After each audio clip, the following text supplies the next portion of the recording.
Ricky, going back on the don't blame the person, blame the situation. How do you explain it to the person who has done wrong so that he learns as well? Okay, yes. Now, this is also something that it's a little bit deep, but I will need to explain it now. No? Because from the perspective of business, okay, there's a tendency you got to do it right. There is less leeway for mistakes when you're in a business.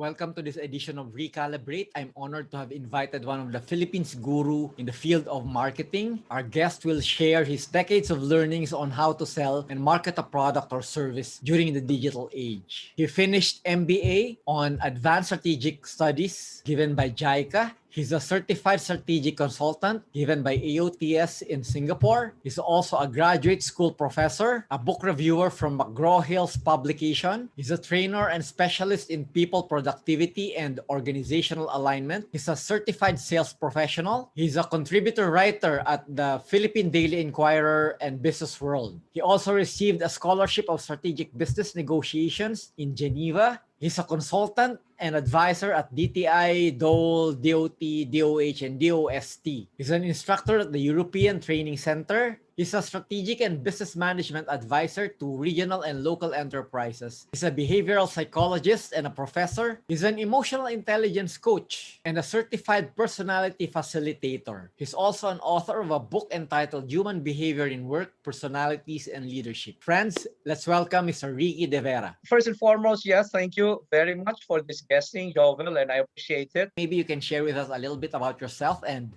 walk us through the early days of your career. Now, that question of yours about my early career, well, how do I say that? I'm already enjoying the perks of seniority. Sabi nga nila, Prof, totoo ka ba? I mean, it even came to the point that I was taking a medical exam. This was last year. I was taking some medical exams. Kailangan natin to remain healthy. And then, bumalik sa akin yung doctor. Ang sabi, are you sure this is your age? Sabi ko, why doc? All your test results are showing us that you have the health of a 35-year-old. Wow. Oh my God, what can I say? Congratulations, galing. And probably, kaya wala itong wala itong makeup walang ano ito, whatever.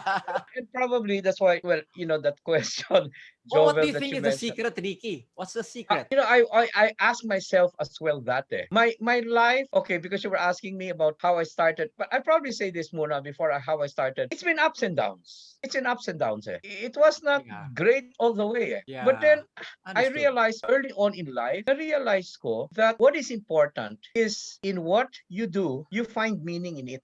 Okay? Because you can never control certain things that happens in your life. I hope you don't mind me answering it this way. I'm not philosophical. I'm just being who I am. Na ang dami kong pinagdaanan na challenges, and I just felt na why don't I just put more meaning into it, and voila, this is what happened. And that's why people are telling me na parang wala kang problema. No, it's just that I have psyched myself. Going back again to, and now I'm going to share with you offhand lang, at the young age of what? I'm curious. 15, Your I first job. Yeah, I lost my dad. My mom said, I cannot support any of you anymore because my mom was a school teacher. And, at that point in time, things was doing okay. But, when your parents tells you, I cannot support you guys anymore, di ba? Parang it's a wake-up call. Okay, So at an early age, my eyes were opened up na, and there were like, I had sisters as well, and my mom was saying, siguro naman maintindihan ninyo, lalaki kayo. Alagaan ko muna yung sisters nyo. And how can you say no to your mom? When that happens. So I said, okay, then I have to start looking for work because I had to fend myself. So I remembered that my first work was yung sa bodeguero. Kasi hindi pa ako tapos eh. I mean, I was still trying to earn my college degree. Okay. And so the only Helping the available family. there was this helping the family. And so so I had to take it. That was the only available na okay, bilangin mo yung semento kasi construction company yun eh. And then you do this and imagine and I'm saying, will I do this? Pero you have to eh. So I learned how to be with, if I were to call it laborers, I learned how to eat with all rice and just isang maliit lang na, meat there. So I've been there. And I guess that was for me a love-hate relationship because you hated what you are experiencing, but eventually you learn to accept it. And then from there, I moved on. Sabi ko, okay, and I joined this organization as a summer training kasi I need to eat out my enrollment. So they took me in. It's a financial company, a financial institution. Pero after summer, they had to let go. Kasi hindi pa ako tapos eh. That's how they do their summer training. Kaya lang, sabi ko, if you can really allow me, I would like to stay. So they said, the HR told me, if you're going to do that, you have to adjust your schedule. Kasi if we're gonna take you in, maganda naman yung performance mo, but you gotta adjust your schedule. That means to say, I have to study at night. I have to work in the morning if they're gonna accept me. And you know how it is, pagka medyo kapit ka sa patalim, okay, fine. I mean, but it was so hard because I came in the morning until afternoon, and then in the evening, I had to rush to school to study. And I had to say this, that when I finally got into the company from being a bodeguero in labor, and I appreciate being a laborer. No? I now finally got my first official corporate job, messenger. Okay. Messenger. That's humbling. Pero- That's a humbling experience. Okay. That's how it was. That's how it was. Okay. So messenger, but then I said I got to do something. So I was studying and working. Eventually, sanayan yan eh. I got used to it. So I was able to work my way through college. Although, of course, na-delay ako in terms of, all my batchmates were done already. I was delayed by 2 years. But what can I do? I'm only partially studying. But then right after that, I decided, nasanay na ako na evening sessions. I took my master's degree. Right after? Yeah, sabi ko, nandiyan na yung momentum eh. I took my master's degree and I graduated with honors. While taking it in the evening, and I took it in less than 2 years, the master's. Oh, very good. And sabi nga nung dean, Mr. De Vera, you're taking the evening classes in the master's program and you want full load. And you're working. Are you sure you want to do this? Sabi ko, well, kasi that's where I also appreciated being a yung behavioral na once you condition yourself, wala na makakapigil sa iyo. Sabi ko, sanay na ako because if I don't take it, hindi ako magpo-full load, sayang na, ay mahal ng transportation, di ba? Tsaka mahirap sumakay sa bus na nakasabit.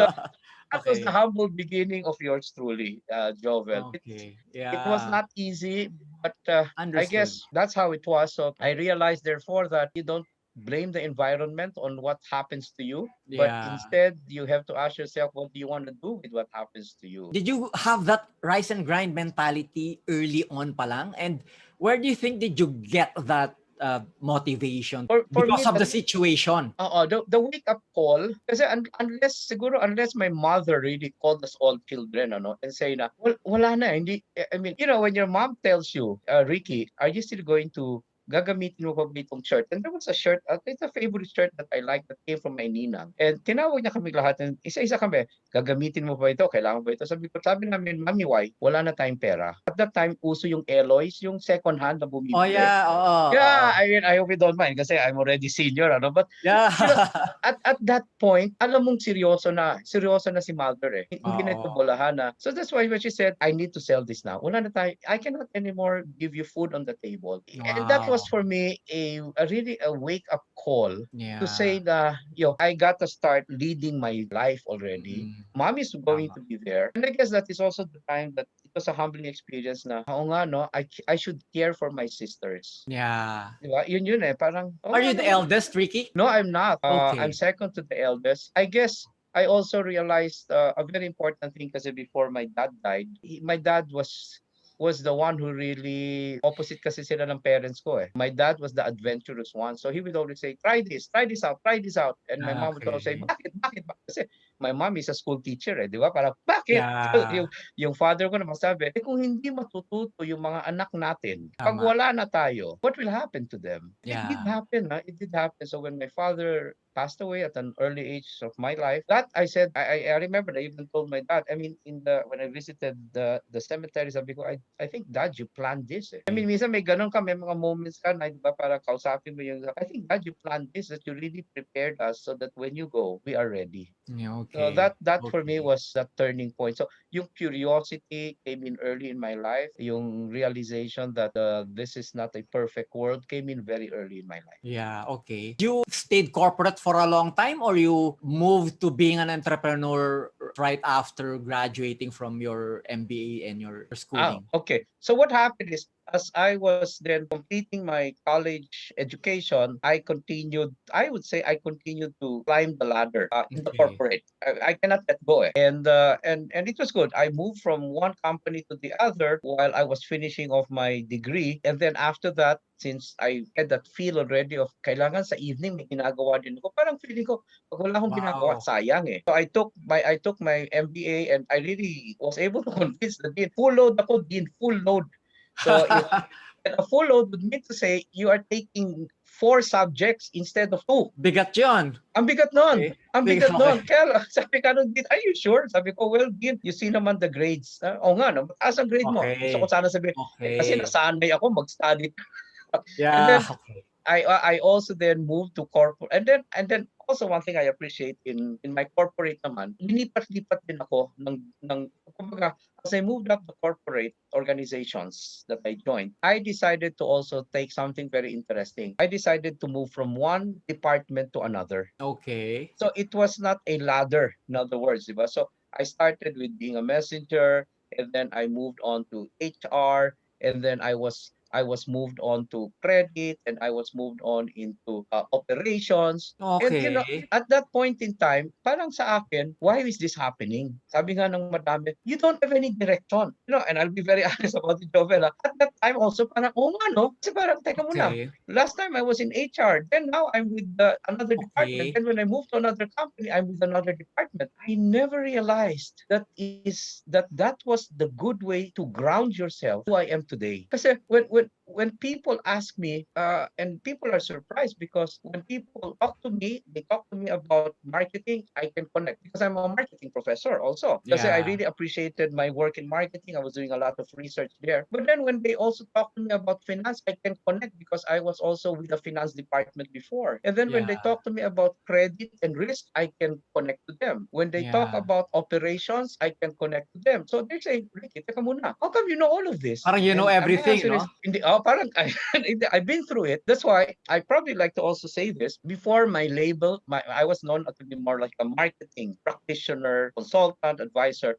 Now, medyo nag-rebrand na. I'm a business advisor. Okay. So that means to Okay. say, I do not just look at marketing. I look Yeah. at the holistic perspective The whole business. Okay, of marketing the is just part of it. Okay. right. And Understood. and I also realized that it made me probably unique in a way versus Yeah. other marketing people because I now am humbly saying that my focus is business organization. From Yes. HR to operations, I can understand to supply chain to logistics. And that's why when I get to be involved with a number of companies who gets my services as a consultant, they're not just getting a marketing consultant.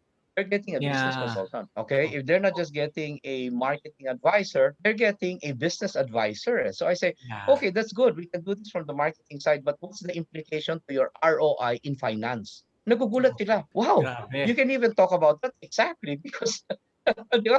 Kasi ang challenge sa marketing is usually you've got grand plans, but then the finance is gonna say, where's the ROI? And if your forte is marketing, it's gonna be no, you cannot compute ROI. I even have done measurements of marketing ROIs. Wow. Sabi ko, Okay. what you cannot measure, you cannot manage. So dati, ano lang ako, marketing ako. Hindi niyo ako maintindihan. Ako lang you know how it was before. If you're marketing parang you Yeah. look at things differently and you cannot measure me. Pero the Yeah. finance will Okay. never get to approve your budget. So that's what happened. And for me, that was the wake up call, the realization. There were so many things now that I realized in my life that you wanted to be more valued by people. In a way, you got to also understand you could specialize, but if you could also be holistic, you will be more valuable to people. I think God is training you to be a CEO, di ba? Parang you need to understand the whole area of the business for you to really be very good at it. I'd love to know when was the time that really triggered you to move into entrepreneurship or running your own business? I guess okay. I'll also say this. Did you know that one thing also is so I got my MBA degree, okay, and then I was moving from one company to the other, and then one of the schools offered me a job. Can you become a teacher? Wow. So I started to teach. Sabi ko, huh? Yeah, Okay. because we know you already, credentials. So I started to teach in the undergrad until eventually I elevated to the higher levels as well. And so I guess at that point in time is where I realized that okay, what is important is an appreciation. It's all for me because I realized it's up to you. It's up to you to prove yourself. And I'll be very candid, Jovel. I've stopped already proving myself to other people. Not that mayabang ako. No, no. Kasi Yeah. ang point Okay. ko, you can never fully satisfy everyone. Yes. And that has been a frustration before. I never thought about it. Na parang, I have to please everybody, etc. Yeah. It came to the point I was frustrated. Mm-mm. Diba? And then I said, "Teka muna, hindi yata, this is not the way to go." So, and then Okay. I was teaching in the programs, and then eventually, what was interesting is yung students ko, when they graduated, they were, ito maliwanag, when they graduated, they were introducing me to their parents. Oh. Because a number of my students, they have businesses on their own, yung families. Oh, okay. So they were, and I mean, then I realized, teka muna, that's interesting kasi if it is the son or the daughter of a business owner who says, daddy, this person is my professor before, parang may, ano ka like, connected. Yeah, Yeah, referral. and It's I mean, easier to hello, close a deal when you're referred by somebody. yeah, who's very close to the owner. So, No, Ricky, you're very likable kasi. So uh, you have your charm eh. well, thank you. Actually, my mom said that to me. There was a time that I thought I was handsome. I thought, kasi I thought Tapos I was talking to this lady. My golly, I think I'm sharing too much of my story, It's but sige, okay, it's it's okay lang. okay, I it's feel okay. casual. Yeah, okay lang I yan. wanted to I wanted to impress this lady, and this was I was in high school and I was in an exclusive boys school. So I wanted to impress Okay. this lady. So I went out and I said, "How do you find me?" Ang dami niya sinabi. Sabi niya, you're studious, you're ganito, ganito. Wow. Hinihintay ko yung handsome. And then the shocker of my life, doon sabi Okay. ko, ang dami niya na sinabi. Kasi sports-minded pa ako. Tapos sabi ko, Okay. how about handsome? Ang tapang ko, no? And then alam mo, sabi niya, who, you? I felt so, Okay. I felt so miserable. Okay. Ang sama talaga ng loob ko. Sabi ko, ba't hindi niya matanggap? Okay. Oo. And to think about it, this lady was I mean, I would say na pretty and Really what pretty. you look for, Okay. yeah, if you had a girlfriend at that time. So I went home. I really felt bad. Tapos sabi ng mother ko, pag-uwi ko, "Oh, what happened to you? Ba't malungkot ka?" Sabi ko, "Ma, Ayan. I'm so frustrated." Ano sabi ng mother ko? "Bakit?" Because this girl that I'm dating. Oh, bakit? Tinanong ko, handsome, sabi niya, who, you? Sabi ko, alam mo what my mother said, Jovel? Sabi ng mother Oh. ko, bakit? Sino ba nagsabing handsome ka? Oh, shit! All the while you thought you were handsome. And that's where I realized, teka, I think there's a missing link somewhere. Sabi ko, bakit yung paniniwala ko, hindi naniniwala, even my mother. And that Yeah. was my introduction to psychology. Okay. Yeah. Okay. Yan. Kasi, Galing. kasi my Okay. mother was saying, hindi ka naman handsome eh. Sabi ko, talaga, cute ka. Okay. Imagine, cute daw ako. Okay. So from that time on, whenever I would go out on, courting somebody, the first question I ask is, are you looking for someone cute? Oh, di ba? Choose your battles. Okay. Okay yan. Okay No, yan. but that was also my eye opener kasi that's when I realized, teka, there's something that's missing in me. Why is it that because before I was dated parang ako na ito, ako na ito. And when my mom was telling me, why? Who said that ganun ka? Diba? Ganito ka. Pero hindi ko alam yon. Na hinanap ko yun Jovel. And Okay. in my life, Okay. that was the missing link because I graduated with a degree my first degree was in marketing management. Marketing. Pero parang may kulang. I appreciate marketing. But I just felt in my life there was also something still missing. And that's where I veered towards the behavioral side, the psychology side. That Okay. was for me an eye-opener. So that's why I decided to pursue it. And then you asked how come I'm now into entrepreneurship. It's because eventually I was meeting with parents of my previous students who were now telling me, because you were the one who educated my daughter or my son, I'd like to, kasi also they're preparing their next generation eh. If you can follow, di ba? Okay. Parang yung anak ko, yan ang gusto ko maging next generation. Then ang Yeah. sabi niya sa akin, ganito ang sinasabi kasi ng parents. Ang sabi sa akin ng anak ko, sa mga professor daw niya na meet, ikaw daw yung natuto, marami siyang natuto. So parang, di ba? Parang, Okay. so Yeah. the parents is now telling me, can you also guide my son and my daughter to take the helm moving forward? Okay. So I mean, parang wow, it just came eh. I never planned Okay. it that way eh. I realized though that sometimes you never planned it that way, but your life was moving in that direction pala. So, ang mga realization usually happens at the end, di ba? Parang Yes. why did we have to go through all of that eh? And then you Yeah. realize, Eureka, it was pala because of this. So I spent what? I spent 18 years in corporate, various companies, but then eventually the Wow. calling to become an entrepreneur, consultant, a family business coach as well, and then eventually, in a way, mentor. And I'm proud of that. I have mentored a number of children who are now the CEOs of the companies of their Wow. parents. For me, Ricky, it was I'm wow. curious. During the first few years when you became an entrepreneur, did you also experience the entrepreneur's itch? Was it difficult or was it easier for you since you're getting those referrals from your students already? I'll put it this way, because my honing has really been 18 years of being in corporate, diba? From an early age.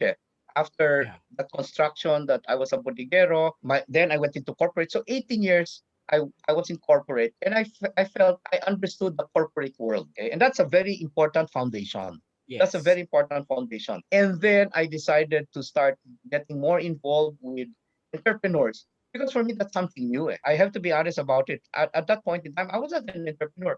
I was willing to stay with corporate for as long as I can. But Okay. then being in the academe opened my mind that there are many who were not ready to join corporate because their families had their own businesses. Eh. So I'd like to also say this na, oh nga naman, ano, I mean, and when you talk about legacies, there are families who really likes to have their children take over it. So at that point in time, I realized I had to also understand the entrepreneurial side. So hindi madali yan, Jovel. It's not, because I realized I'm probably one of the few who can say, I'm not sure, but I feel I can say honestly, I've had corporate experience and I understand the discipline required, and I have entrepreneurial experience and I understand the discipline required. And I'm putting those two together. Eh. So it was Okay. not easy. It was not easy because Okay. when you talk to entrepreneurs, many of them would say, I don't even have the college education, but I made the business successful. How can you question that? Diba? Yeah. Parang ang hirap i-question yan eh. So I Yeah. had to humble myself. Oo nga, I have to also understand the entrepreneur way of, and I realized pag you're an entrepreneur, you take more risks. I tell you. And there's nobody to, wala kang backup support.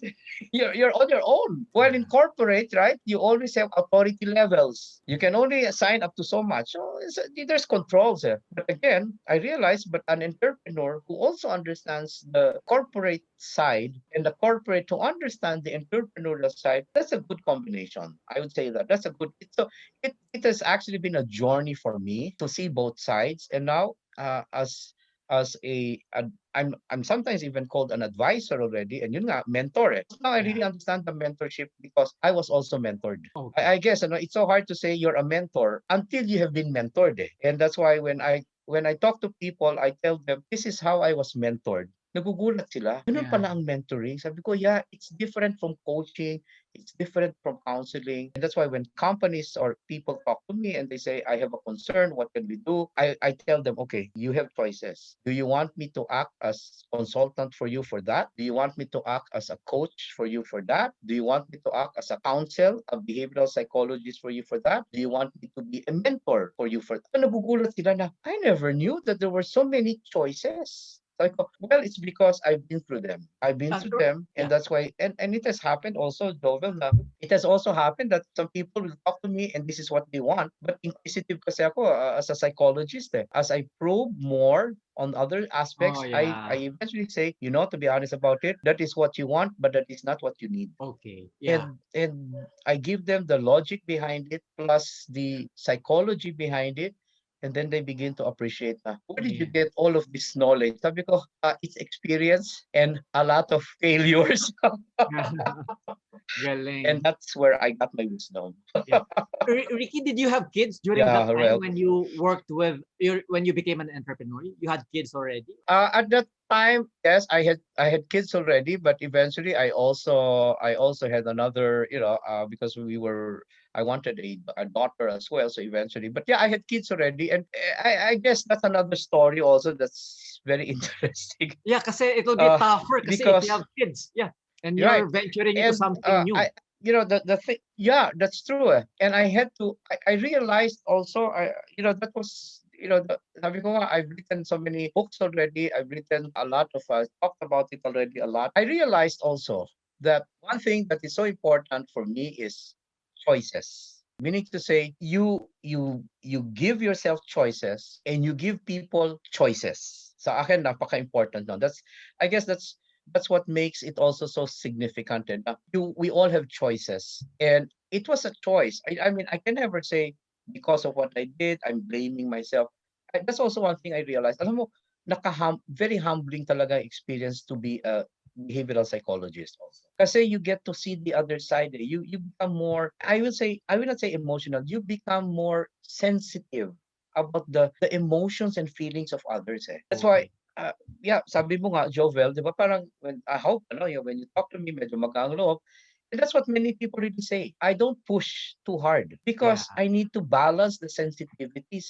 If I want somebody to accept where I am coming from as an idea, I cannot always just be logical about it. I also have to Yeah. consider that this person has their point of views. And so sa akin, this being also a psychologist and at the same time a business advisor, and fusing it together has really created more opportunities for me. I'm able to relate more. I have some mantras in life. Like one of my mantras in life is never blame a person. Okay. It's not the person, it's the situation. That's a Okay. very important mantra. Kasi, Yeah. because there's a tendency for people to blame somebody, di ba? Because of him, Okay. because of her, because of him. Yeah. And I say, do you think these people really had that intention? Sometimes they don't even know what they were doing. And then nagtanim tayo ng samaan ng loob. I'm not talking as a behavioral psychologist. Yeah. And when you're a business owner, that's why some business owners, they love talking to me, because they said, Ricky, interesting, you can talk business with me, but you can also introduce the lighter side in me. Parang sinasabi ko minsan, teka, nag-hyperventilate ka na. Sabi ng business owner, buti na lang, paano mo nalaman? I'm a psychologist, I can see the manifestations. Yeah. Because so it's more cordial, there's more acceptance of the family, the children, probably even the parents. And for me, that is very important. Yeah. That's very important. Ricky, going back on the don't blame the person, blame the situation. How do you explain it to the person who has done wrong so that he learns as well? Okay, yes. Now, this is also something that it's a little bit deep, but I will need to explain it now. No? Because from the perspective of business, okay, there's a tendency you got to do it right. Business yan, eh. You got to do it right. There is less, if I were to call it, there is less leeway for mistakes when you're in a business. When you're thinking of business, right? Yeah. But when you're thinking of the psychology of people, it is a learning, and I like to share this also to everyone. In psychology, there is no right or wrong. And that one for me was a very important realization. In Okay. business, di ba sinasabi, make the right decision.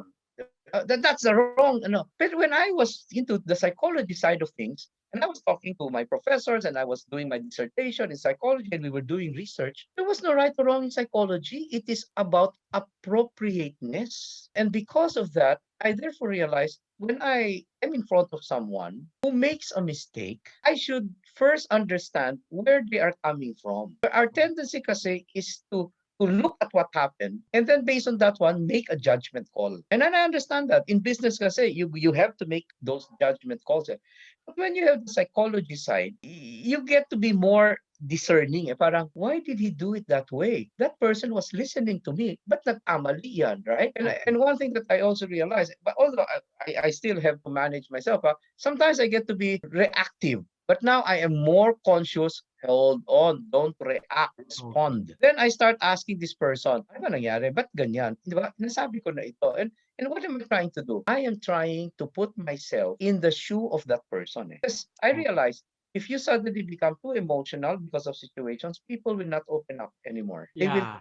di ba? Their tendency is, ayoko na magsalita, baka mas lalo pang magalit eh. Yes. Tama. And and uh, and I have to say this, most entrepreneurs, okay, they know, or those the successful ones, they know already how to manage themselves very well. The question is, how about the people below them? Okay, these people are not that qualified. Eh. And so when you start to become, and there are some entrepreneurs and say, sabi nga nila, I did not come from those Ivy schools, pero napagpaanan ko ito.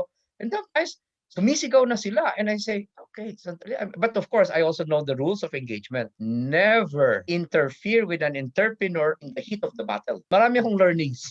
Ang dami kong Okay. learnings. Yeah. Yan. Kasi, di ba, parang give that limelight to that entrepreneur. Anong nangyayari sa iba? Kino-contra yung entrepreneur. Anong hindi magkakaintindihan niya? And how did I know that? Psychology. So how do I do that? I look at the assessment, the situation, and then I look at the totality of the situation. Yun ang sharing kasi sa psychology. Ang sharing sa business, if you do business analysis, you look at the totality. But in psychology, you go deeper than the totality. You go to the perspective of the person. So I combine both. Yeah. And then eventually, I realized, nagsasalita na siya. Kasi ganito po yan, ganito, ganito. Okay, and then I say, okay. And there is a psychological approach where you now psych the person and tell him, moving forward, okay, this is what you need to appreciate. And I use those kind of words. As much as possible, I don't want to use magalit. But if there are cases I have to be very honest about it, you know? Because sometimes if it's been repeating already, you really have to put your foot down. But I always come back with counseling. Can we Okay, relate because this to empathy as well, Ricky? empathy is very, I guess people would understand what empathy is. I'd like to even go deeper. There are people who say, I can empathize. I probably would accept that. But if me being a behavioral psychologist, I will ask, how can you say you can empathize? I'll give you a very good example. Okay. So somebody was performing before and is not performing as well in the last few days. Okay. Okay. Okay. And then somebody comes in now, a supervisor or the manager, let's just assume in a corporate setting, and says, oh, what happened to you? You're not that way before. And that's a common, di ba? That's a common. What happened to you? You're not that way before. And then the person says, sir, kasi ano I hope knock on wood lang, okay? For example, the person says, well, because I lost a loved one because of COVID-19. I lost my mom. And then, sinabi ng supervisor, ganun ba? Okay, I empathize with you. You see, the supervisor uses the word like empathy, but then, at the back of the mind of the person, yung sinabihan na, I empathize with you. And this is where you now know genuine empathy from not genuine empathy. Because in genuine empathy, it means ikaw din namatay ang mother mo because of COVID-19. Okay. You see, there's a big difference now. Eh. And that's why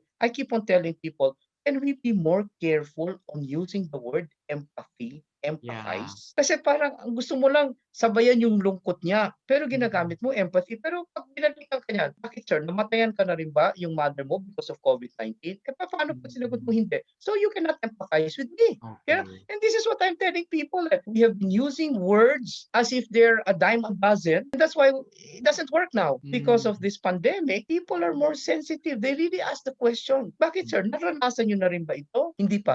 Ba sabi nyo nag-empathize kayo? I'm just being very clear about genuine empathy is I have been also in that journey. Kaya there are cases you use the word empathy, but it doesn't make sense to the other person. Yeah, you explain it very well. Right. I think we have to have a session on psychology, Yeah. Actually, Ricky, you'll make a very good counselor talaga. Parang counselor, advisor, perfect talaga sa'yo, coach. You're everything. It's just that I really take things from a deeper perspective because I've been there, and I like to make people understand the things that probably they've taken for granted. Siguro that's what I like to contribute to the world. Yeah. Now, there are so many smart, people have done so many things, and I don't even believe in competition anymore. I mean, why compete when everybody can be unique? Yes. Right? So for me, I just want to simplify things. I want to tell people maybe you should understand it from this side, and when they get to understand it better and then a aha moment, then they say, you explained it so well. I said, it's just because I will not try to explain something I have not been through. Mahirap Okay. kasi diba? Mahirap pagka you've not been through. I'd rather say, this is what I heard. O yun, maliwanag. Yeah. Exactly. You're explaining it right because Yeah.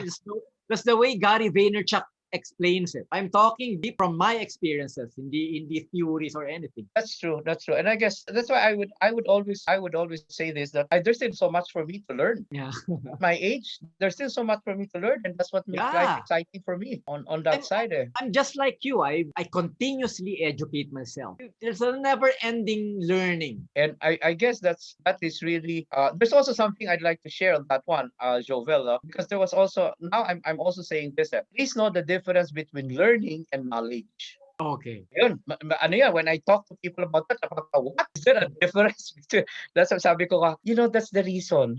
Because people would usually say, aren't they the same? A lot of these words, aren't they the same? I said, because we are too dependent on the thesaurus. Kasi, Yeah. di ba, synonym yan eh. Yes. But really, sabi ko, why is there a dictionary? Because a dictionary separates the words. Each of them have their own description. It just so happened that you got your thesaurus to say, pwede na rin yung ganito. Pero sa totoo, hindi. And because why is there a dictionary? And like, for example, this one is also something I tell people, okay, you're listening to what I'm sharing, etc. What I'm telling you about it, you're not learning there. Nagugulat sila. You're getting knowledge. Okay.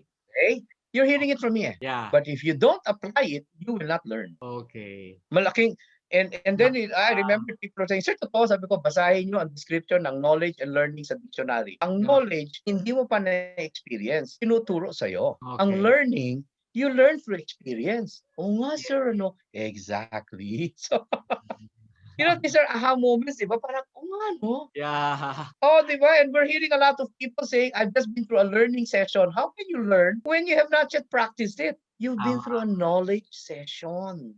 Galing. Okay. Snippets lang ito. I mean, I don't want to try to say I know so many things. Sa akin, I'm Yeah. just trying to understand really, are we using words properly? Tama. Maybe we should be more Okay. conscious of that as well. Oh. Ricky, let's move to business. How are you coping? How are you innovating? This is the new norm. For me, Joma has been part of the team, and I'm not the techie guy. The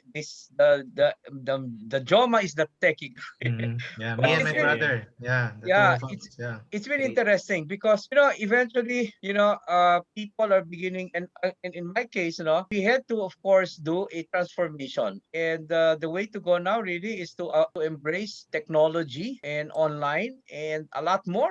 The platforms and interconnectiveness, and but it has been a good journey as well, because now we are able to reach out even to global markets. And like I now am more comfortable communicating with my clients in Europe and my clients in Canada, yung ganon. So suddenly this situation is actually, if I were to call it, it's really forced many to start embracing the new normal. Don't forget Exactly. Abu Dhabi also. Yeah. Yeah, Exactly.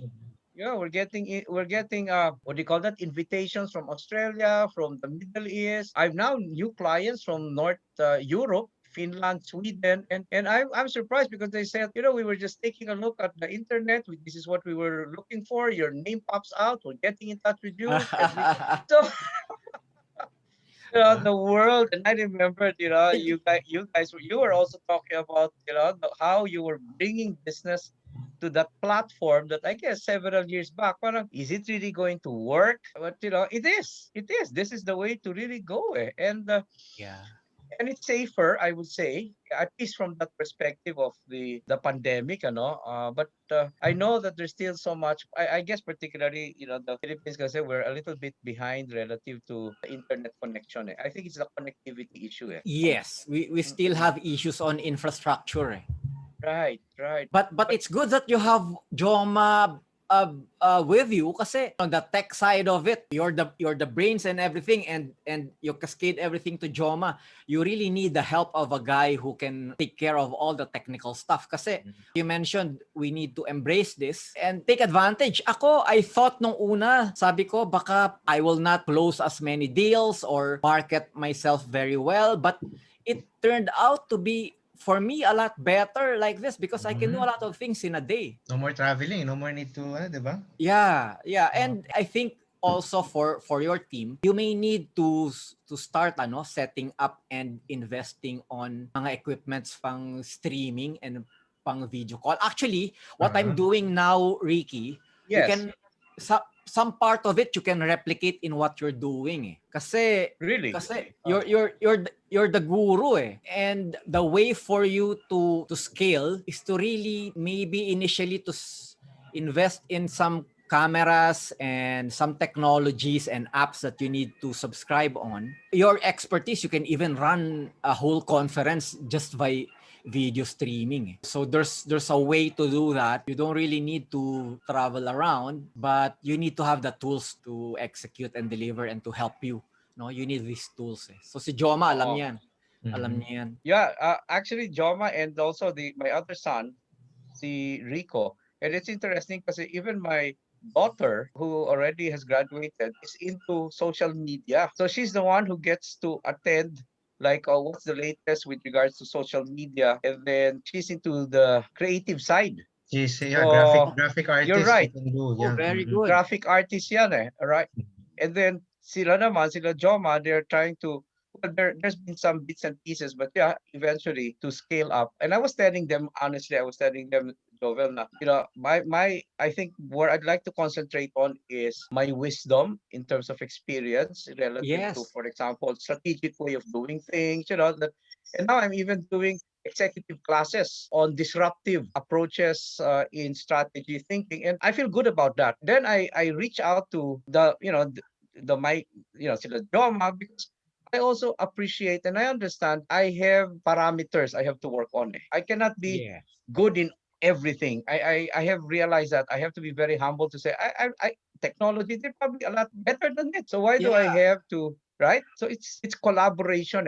And I really appreciate it because now I'm opening up myself to where the millennial, their generation is now saying, you can do this, we can improve it on this. So sabi ko, sige, I think that is also the one thing that is so important that I am really appreciating now, the word of collaboration. Yeah. Actually, it's not easy to convince your kids to join you, and I'm glad that Joma and the rest are with you on the business.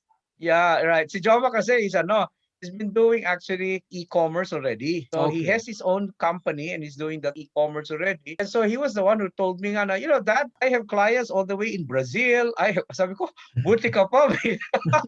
Very good. I haven't up South America yet. Tama yan.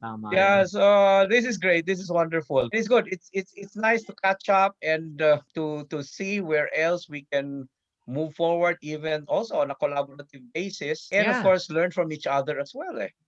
Yeah. Right. But, well, sobra kong fan mo that I believe everybody must hear what you're saying. Oh, well, thank you very much. So, I appreciate that. So I think you just put it in the right platform or the right channel. Konting direction lang, you can really make it very well, even this is online. You don't actually need to go really learn tech. Since you have Joma and the rest of the other kids helping you, focus on what you do best, and then work as a team, And let me share with you what I'm doing now. Yes, please. If you've heard about mga influencers in the Philippines specifically, maraming influencers on cooking, on retail, on selling products. But there's not one really who focused in business. So I like this podcast that I'm doing now to really focus on e-commerce, digital marketing, branding, and sales and marketing. I actually coined a framework I called the 4 pillars of e-commerce. So that's domain, marketing, logistics, and payment. And for these pillars to work together, you need to build trust. So trust is the umbrella. And the foundation of these 4 pillars is customer experience. So I've actually copyrighted the framework, and sales and marketing is one pillar that's very critical. So our conversation is key to what I'm doing now. Kasi I've invited and interviewed people in the cloud computing business, people in the CRM business, but they fall under customer experience. And sales and marketing is one pillar that's very important. So what I want to happen is I'll talk to experts in the field and share strategies and tactics to people and to especially to budding entrepreneurs and help them transform their businesses. Okay, another thing, no, you know naman that there's a lot of things are happening. Di mo na alam where to focus on eh. Maski ako, I'm tech, I'm entrep, I'm still overwhelmed eh. So my goal is to cut the crap and go direct to the point and help people, no? And also, one of the best strategies given by the gurus is actually give value to your community. I guess right now, you may need to balance, you may need to share some of it kasi nobody can replicate naman ikaw eh. That's you eh. People buy you, not specifically just the things that you know. So again, another approach for people really subscribing to you is to provide value to your community. And that's what I'm doing now. Actually, ako nga, no holds barred. There will be people who can Talk to them, ano? Yeah. model, di ba? But you're still different eh. Like if you put in the wisdom from the learnings and the expertise that you have, they can't learn what you've mastered. So that's what I'm doing now. And you mentioned, Ricky, this is collaboration. I've interviewed so far si Arlene Martinez. Okay, Arlene. Yes. The past president of PMA. She also owns the one of the pillars, which is logistics. So kayo yung medyo special in the interviews that I'm doing, no? And the rest will be domain. Domain will be like web development, graphic designs, marketing, of course, and ikaw yan, and logistics and payment. So yan yung pillars that is very critical to what I'm doing now. Let me also update you, Jovel, because what I have also done through the years is to develop, and this is something people really didn't know. I'm a behavioral psychologist. I run behavioral psychology programs in tandem when I discuss strategic thinking. And that is very seldom that can be done. Parang you're looking at the analytical side of things from strategic point of view, but at the same time, I'm also taking a look at the emotional side of things.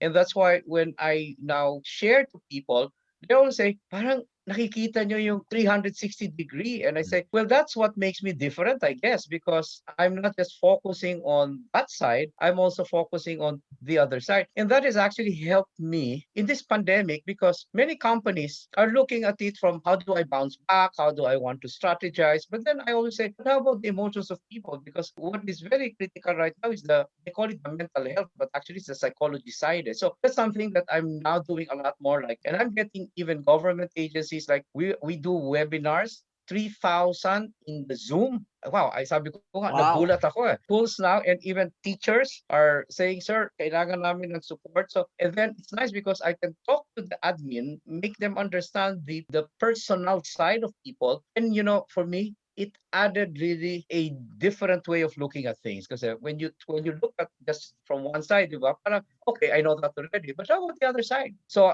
I just wanted to update you that that's something now that I'm fusing in the analytical side of strategy thinking, and then the behavioral. I usually don't want to call it emotional. It's the behavioral, psychological side of how you are able to influence and persuade the market. Yeah. So it's two sides. Because the strategic thinking, you think as a company, but how about the market out there? You got to take a look at. So that's something that we can talk about because that has really created a lot of wow in many audiences now. Now, wow, sir, ibang klase. Like even in collection of receivables, I just finished a session this morning. It was the psychological side of managing receivables from your debtors. And they were saying, wow, kasi usually legal case yan. Sabi ko, hindi, kailangan yan. Yeah. I love that you mentioned you're a coach on behavioral psychology or emotional intelligence. I noticed you work with Goldman. Yes, Daniel Goldman, right? Daniel Goldman. He's emotional intelligence. I'm also certified with Ken Blanchard. Ken Blanchard is known for leadership and personality. So I'm certified. I run programs for them. And it added actually that value. Kasi psychology sa puso yan eh. And that one for me is very important now. So I am sa thinking and sa puso. So I agree. I've been a follower of authors like Daniel Kahneman, The Thinking Mm. Fast and Slow, di Yes. ba? Cialdini's Influence. This is all psychology-driven books. And people think that selling is just selling and using tactics. They don't understand that you need to touch people's emotion for them to buy. No, systems 1 and 2. That's very interesting, no? I'd love to hear that, Ricky, Yeah, on right. how we can apply it in an ordinary business, or if you're a startup business and you want to promote a product or service. How do you compare business during the early days of your being an entrepreneur compared to businesses now? Like, how do you compare like getting clients, selling during your time, compared to the way you do business now? Well, is there a really big difference in terms of execution? Yes, I'd probably look at it this way. The framework would be the same because for me, a framework would be the basic elements. It has to Yes. be there. Like you got the plan, right? You got to execute. So it will always be that way. The question now is for me, it's the content, okay, of how you're gonna do it. And in response to where you are asking me, the important thing is do not just rely on the content. You need to understand the context. I'm very cautious of the words I use because that's me as an educator. Yes. And people are again saying, hindi ba pareho lang yon? Sabi ko, spelling lang nga, magkaiba na yan. Di ba? Di ba? Content is what I want to do. Okay? Context is how I'm going to do it because it has to be appreciated in the outside world. And Okay. that's where people are missing it. And for me, that's what's happened today. And I hope you don't mind if I share this. Because I Yeah. also do economic briefings, Jovel. I work Yes. for government for many agencies, and I do economic briefings and forecasts.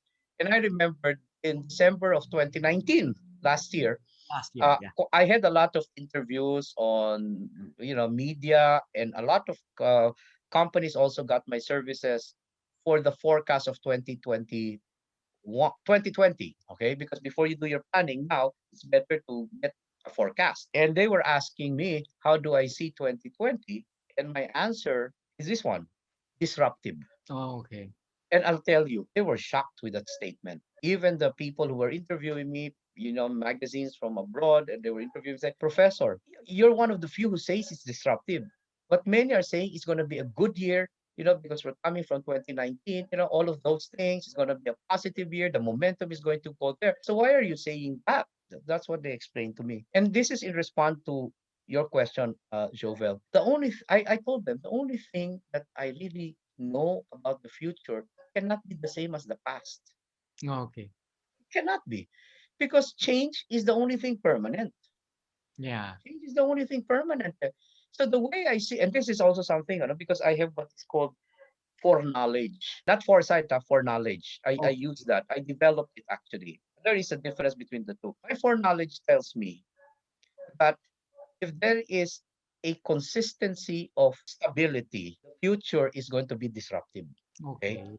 And that's how I explained it to them. And at that point in time, many were in disbelief. Kasi ang ganda ng 2019, ang ganda ng 2018. But you know what happened? When the lockdown was coming in, etc., by April, May, many of those were telling me, how did you know it? But what I'm so happy, Okay. di ba? Parang, you were proven right, Professor. Sabi ko, look, I don't want to be proven right or wrong. I gave you how I look at things. Galing. Di ba? Parang ayoko magmayabang na, uy, sabi ko. But what I'm so happy, Jovel, is the companies who got to hear the that that foreknowledge that I shared to them in 2020. I'll be very honest about it. They have prepared themselves Oh, for this great. situation. Yeah. Ang Yeah. laki ng pasalamat nila. And a Galing. number of them has actually grown faster because of this. And Galing. that's where I'm coming from, because I told them, this is how I look at the future. This is my foreknowledge, not foresight. And of course, maraming tanong sila. Kasi ang mga plano nila is, I want to grow, I want to do this. Sabi ko, well, that's fine, but you asked me to talk and this is what I share. And then they asked me, so if it's a disruptive, what are we supposed to do? I said, Yeah, exactly. Yeah.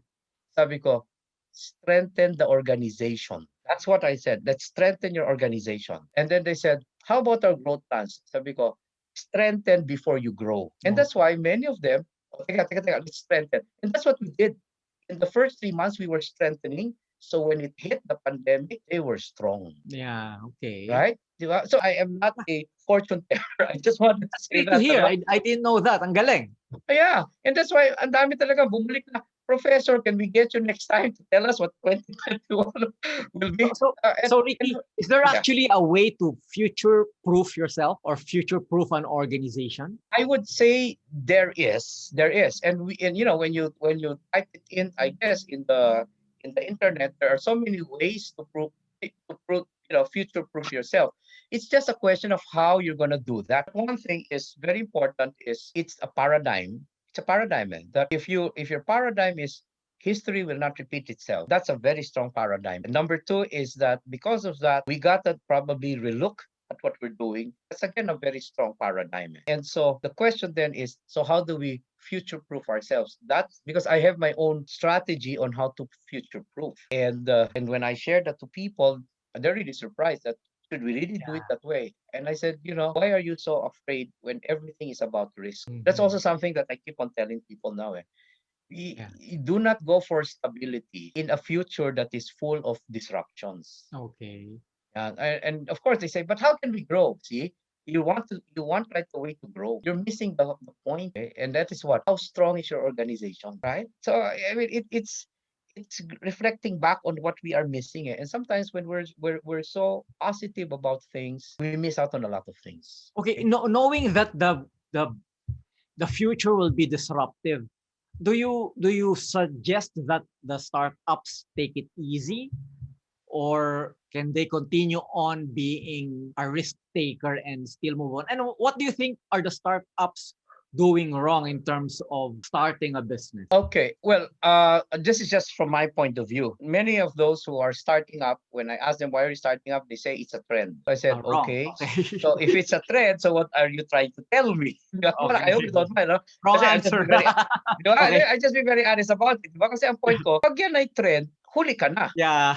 Di ba? Parang they feel bad that they're not getting as much as what the others are. Of course, yung nauna sa trend are always the one who will reap the benefits. Okay, on that side. But then there are also other startups who say, Professor, I'm putting this up. I said, why? Because it's not yet there in the market. So are you telling me because it's not yet there in the market, you're gonna put it up? Baka you're too early for the market, because there are quite a lot of stories as well on innovation that they were too early in the market. And I'd like to say this also, humbling experience. I was invited to talk to this group. We have this mga inventors in the Philippines. We have a lot of inventors, and I'll tell you, we have so much inventors in the Philippines with, you know, very, I would say, aha inventions.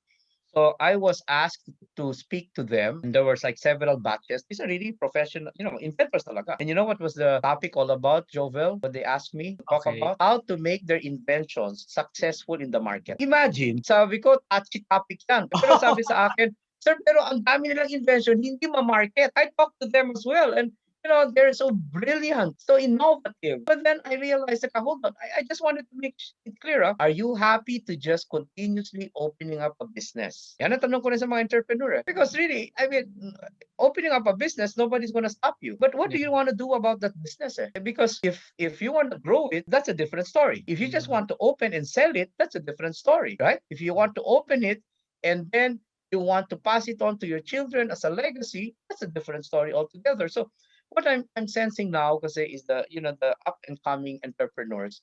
I appreciate it. The millennial generation, there's so much idea floating around. Let's do it this way. Let's do it this way. I get mesmerized with stories about it started this way and now they're $1 billion enterprise. I mean, who does not want to be? But then sometimes I realize that is where the folly can come in. And I'm speaking here again with all due respect. Why don't we as entrepreneurs and the young ones as that, why don't we understand really what is. And for me, this is a question I always ask. What is your purpose? Yeah, okay. Di ba? What is your purpose? Mas malalim yun kaysa sa dream. You can dream, I want to have a company. But what's your purpose for that company? And then that's so deep.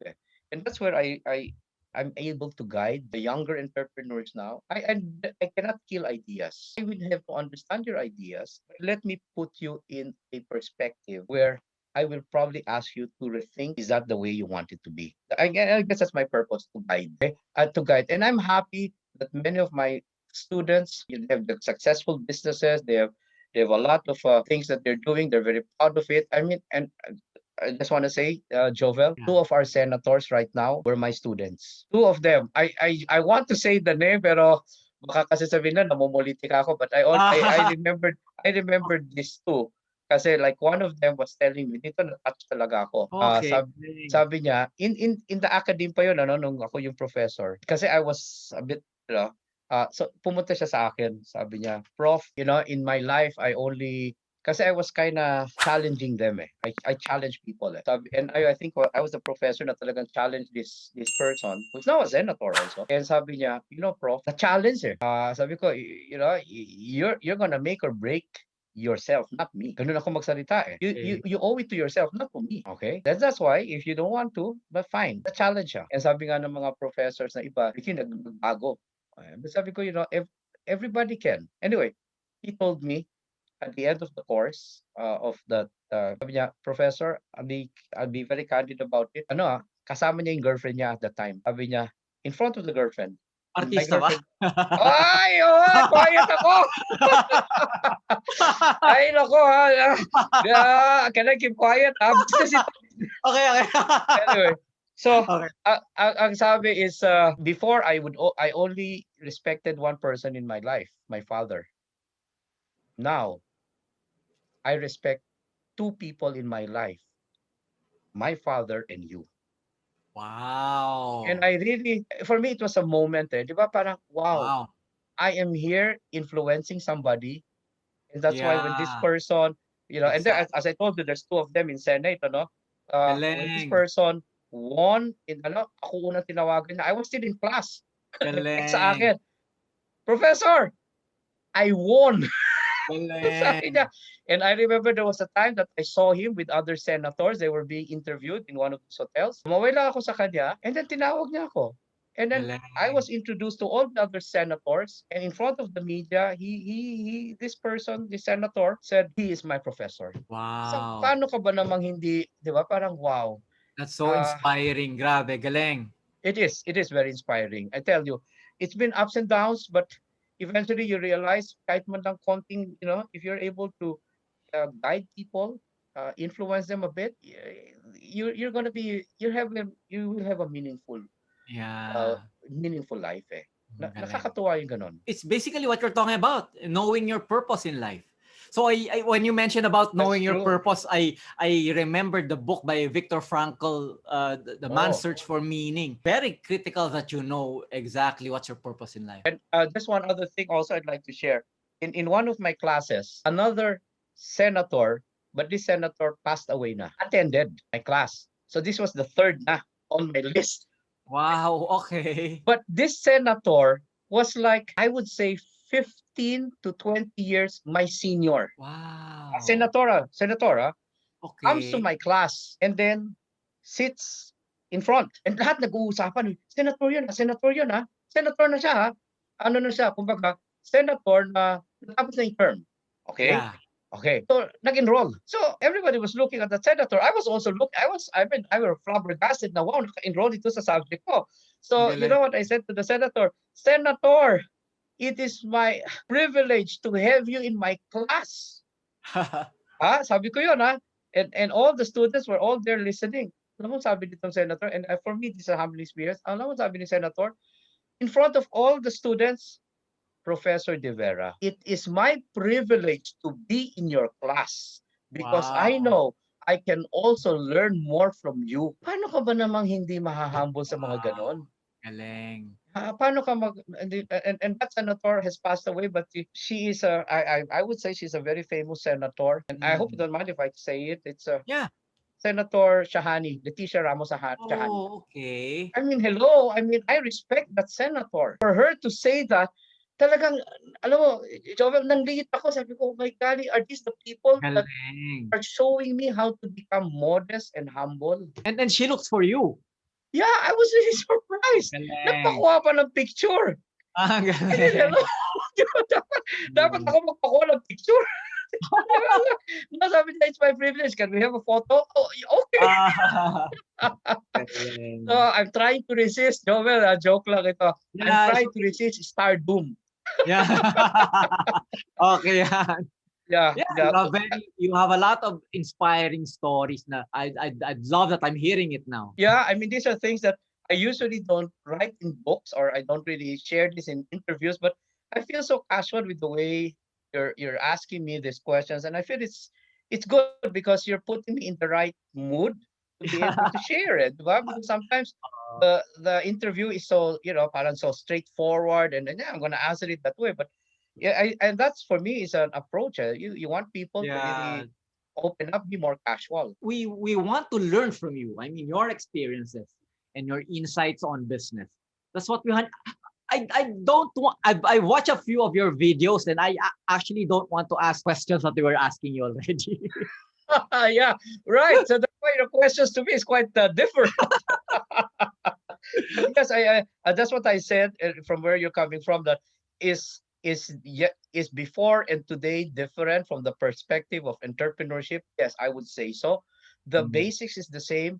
The content, however, has to be more meaningful because the contextual environment has become so disrupted. I'm not even saying different, disrupted, because this pandemic has been a disruption Yeah. globally. And that's Okay. why people don't anymore, they're now using more the word disruptive. Disruptive. It's not anymore challenging. It's more challenging. It's disruptive. And when it's Okay. disruptive, it has even made, right, the biggest companies in the world to rethink on their business plans. And we're hearing Yeah. this in the international stage, right? Big companies, the billion-dollar companies, they have all knelt down because of this pandemic. Yeah. And Exactly. so if Yeah. I take a look at it, we're all in the same boat, and we're all going to learn moving forward in this kind of a situation. So yes, it has changed contextually. The environment has now become more disruptive.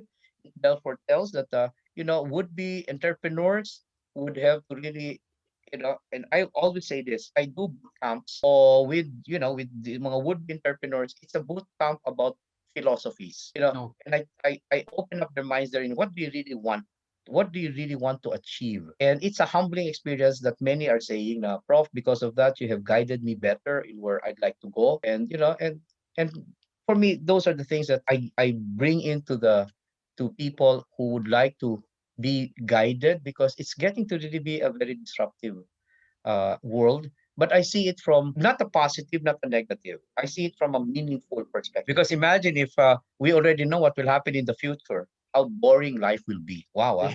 And for me, parang I Yeah. already know what's going to happen. That's kind of Yeah. boring for me. I think a little bit of I it's disruptive. How? Let's find out. Diba? Parang, oh, so Okay. maybe when I'm 70, I can still look 40. Yeah. You look 40 pa naman. Oh, thank you, thank you, thank you. Right. Yeah. Ricky, you Okay. mentioned about strengthening the organization. How do you actually balance it with being agile or being innovative? You think there's a balancing act in terms of being too cautious and moving forward and being agile? Okay. I'd answer. Okay. The way, because I'd like to answer it is this one. I have a different take on agility. I appreciate agility, and I've seen so many programs relative to being agile. But my way of looking at agility in terms of strengthening the organization, there are certain things that I have realized I have to put in any discussion when organizations are working through that strengthening the organization. And I call it realities. Though I find it's interesting, people are still in denial. Example, Mm, when we talk about strengthening your organization, okay, and then they ask this question, uh, okay, so we're talking about who's the next in line. And then I say, we're gonna be talking about who's the next in line in case the next in line is also not available. So parang I just don't want to talk about next in line. I want to talk about the second and the third next in line to the next in line. And for many, that's a what? I said, remember, when you talk of agility and you only say, is the next in line, and then suddenly he leaves you, how agile can you be? You're not agile. You were yeah, just ready for one next in line. And these yeah. are things that, and again, they say, you're so, you look at things differently. I said, because I know, well, some people have actually called me unorthodox, the way I look at things. And for me, I am not a disruptor. I don't want to be a disruptor. I'd rather be unorthodox. In terms of, I will always ask, why not this way? Why not this way? But I'm not there to disrupt people's lives.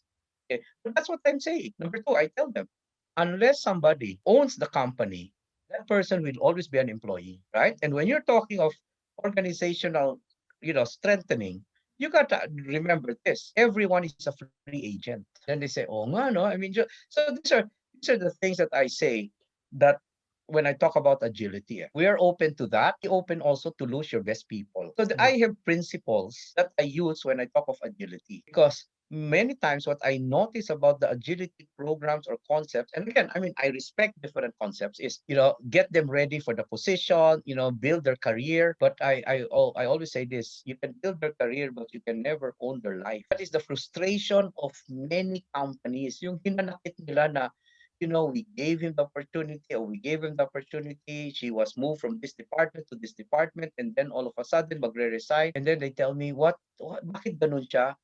I always say, bakit ganun kayo? Do you own the person? I throw it back to them.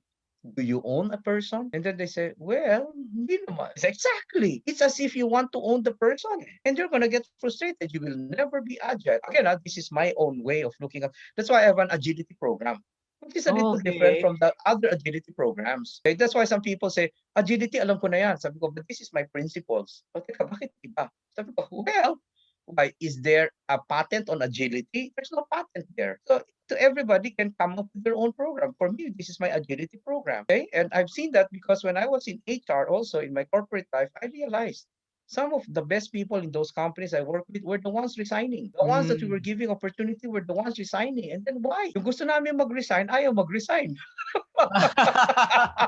Ganun naman. Isang ganyan, di ba? Parang, bakit hindi ito nag-resign? Bakit si Al? Tama, di ba? So I said, see, that's what's going to happen. So that's how I do my agility program. It's like, and I have principles that surrounds it. I guess just anybody who has a concept, di ba? There are foundations, and my foundations is probably a bit different. Not all, but I have certain things that I add to that I say, remember, and I hope you don't mind me also sharing this, Jovel. One of the things that I also realize, with all due respect, is particularly for mga Filipinos or mga, in Asians, most of these theories and models that we are hearing are from the Western world. Yes, exactly. Okay? And I just have to be very candid about it. It worked there. Yes. Western way of doing things. And maybe some of us are saying, but they're also doing it in Japan. Fine, but that's Japan. That's where I'm coming from. Okay. That's what I realize also to some people is they listen to this best practices. They say, oh, ito yung ginawa nila in the in companies. That's why they're multi-billion. Fine, but then what they do is they suddenly get it and they implement it without even understanding. You gotta tweak it, you got to modify it. Yes. What they do is they make the company adapt to the model. Okay. Which is wrong. Which for me doesn't seem right. I mean, hello.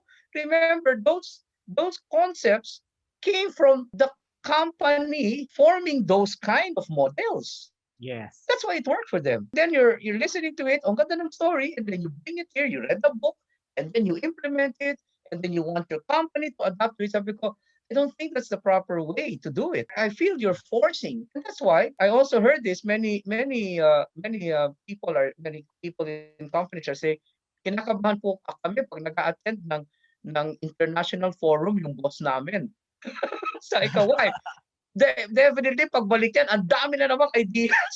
Yeah. And I'd like to say that, yeah. And it's not designed for the organization or the Philippine market, no? Right. Even entrepreneurs, I'd like to say this, entrepreneurs, they're willing to, di ba? Yung mga young entrepreneurs, they're willing to listen to so many talks, di ba, of successful entrepreneurs. I like that. I mean, I want to hear this entrepreneur. I want to hear this entrepreneur.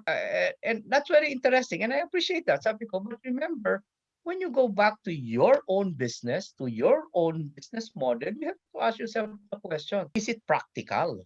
That's why just this morning, earlier this morning, I had a session, and they were asking me for best practice that they can follow. Sabi ko, I would like to I'd like you to please reconsider your statement. Sabi nila, sir, why? Sabi ko, because I will share you the best practices but don't follow it. Nagulat na sila. Sabi nila, but professor, those are best practices. Sabi ko, those are best practices because those companies were ready for it. And I'm very careful when people ask me what's the best practice of customer service, what's the best practice in marketing, what's the best practice in ganito. I can tell them all the best practice stories, but then I always have a caveat. Are you ready for it? Are you ready for best practice? And you know how sometimes, and then, Filipinos are, ayon na parang, kakayanin naman eh. Hindi kakayanin. Because from a psychology point of view, nahihiya lang magsabi yung tao mo na hindi kaya. That's also something, when you're a psychologist, I work very closely with sociologists. And sociologists talks about the Filipino way of thinking. I love it. The Filipino value, ayaw niya ma-embarrass. So more often than not, when you ask a Filipino, kaya, sir. Pero hindi kaya. You see where I'm coming from? So, I'm frustrated na naman, di ba? So, it's really, that's the thing. The agility, I appreciate. I know that is one of the, if I were to call it, a very strong discipline. And I call it a discipline. I think about it. It's agility, but for me, it should be a discipline. It should not just be a terminology. But the discipline of agility has to be in the purview of a Filipino business. How you run your business and the realities of Filipinos in here, di ba? Kasi minsan, pagka medyo mas maganda yung offer sa ibang company, I'll go for it. Ganun eh. I mean, so I go for it and I leave and you did not have somebody ready to replace me who was going to replace somebody, how will your agility program go? It stops. Yeah. So meron pa. So that's my take on agility. It's critical, it should be a discipline, but I have my own parameters when I talk of agility for an organization.